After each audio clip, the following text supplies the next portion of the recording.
When silence broke the arena. The arena was quiet. Not the kind of silence meant for ceremony or respect, but the kind that crawled into your spine and refused to leave. Veteran observers recognized it instantly, the soundless aftermath of something going catastrophically wrong. The air still carried the sharp tang of scorched alloy and ionized shielding. Emergency lights glowed faintly along fractured plating. Sensors hummed, recalibrating over and over, as if the system itself struggled to accept what it had just recorded. At the center of it all stood Mara Keen. Her boots were planted firmly against the cracked combat floor. Her shoulders rose and fell in slow, controlled breaths. Her hands were open at her sides, not clenched, not trembling. Around her, bodies lay scattered. The Valkyrie instructors were not dead.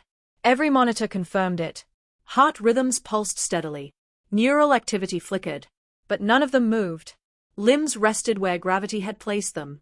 Armor was bent and twisted into angles that suggested physics had briefly questioned its own rules. Above the arena, the observation gallery flickered with uneasy motion. Valkyrie officials shifted in their seats. Analysts froze mid-input. One junior clerk refreshed the vital signs display for the third time, staring at the numbers as though willing them to change.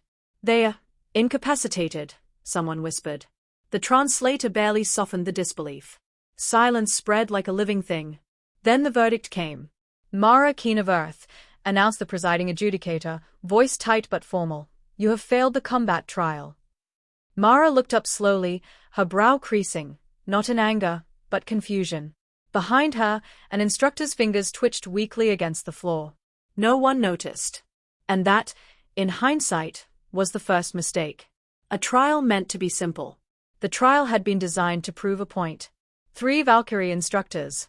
5 minutes. Defensive engagement only. No lethal force. No counteroffensive maneuvers. No escalation. The Council believed humans required boundaries, clear limits, rigid structure, enforced restraint. Mara had entered the arena calmly. Her hands hung loose at her sides.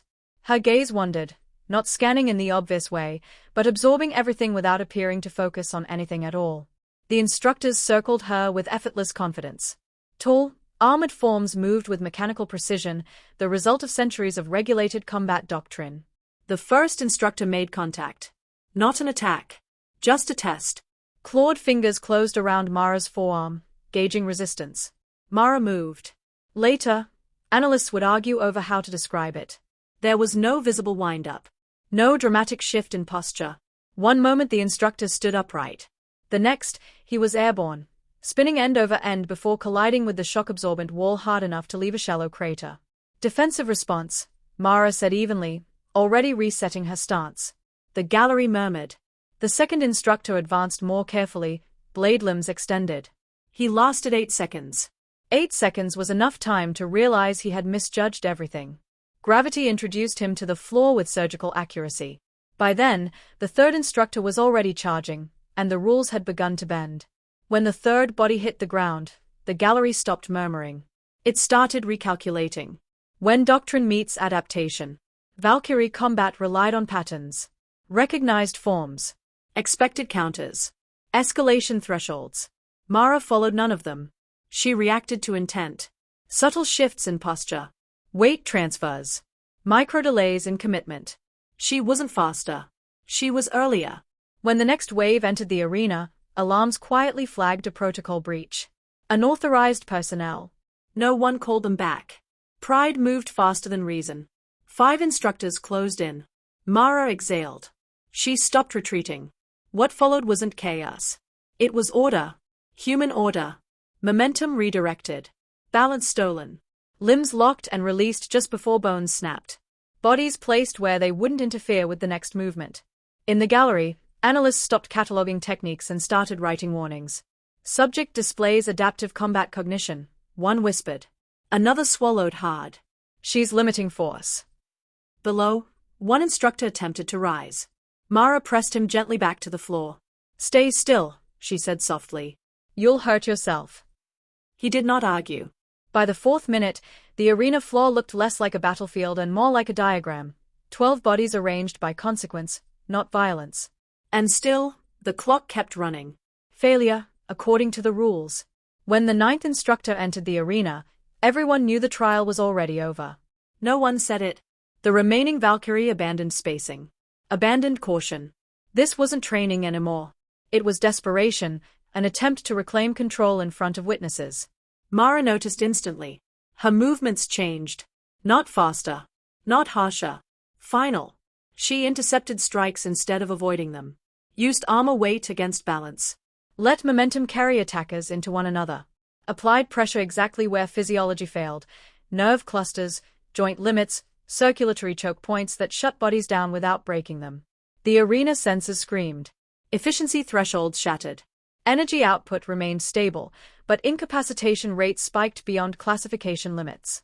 The system flagged anomalies it had no language for. The last instructor lunged. Mara stepped inside the attack, placed her palm against his chest, and pushed. He flew back 3 meters and did not rise. The timer froze at 4 minutes, 37 seconds. Mara stood alone. Hands open. Breathing steady. She hadn't drawn blood. She hadn't killed anyone. She had ended the fight so completely that no one dared interrupt the silence that followed. Failure. The word echoed through the arena like a corrupted command. Mara stared up at the gallery, incredulous. You attacked me with 12 instructors, she said. You exceeded authorized parameters. The trial was defensive, the adjudicator replied weakly. I defended myself, Mara said again. The clause they didn't want to use. An elder instructor forced himself upright. Armor cracked as he moved. She showed restraint, he rasped. I felt it. She could have broken spines. She chose not to. The chamber hesitated. A clerk pulled up ancient regulations, clauses no one liked to cite. Overperformance provisions. Emergency reclassification pathways. Rules written for outcomes that weren't supposed to exist. This isn't failure, the clerk said slowly. This is escalation beyond trial design. Mara folded her arms. So what does that make me? The adjudicator swallowed.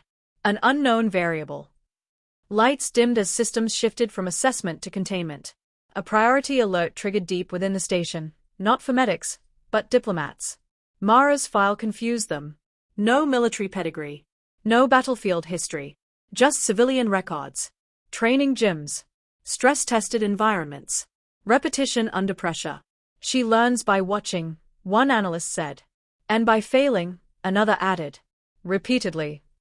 That frightened them more than strength ever could. When the galaxy took notice, footage leaked within hours. First to military networks.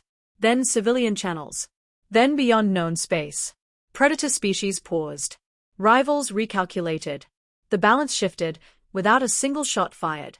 Mara sat alone in temporary quarters, stretching sore muscles, wondering if she'd ruined her certification. The door chimed.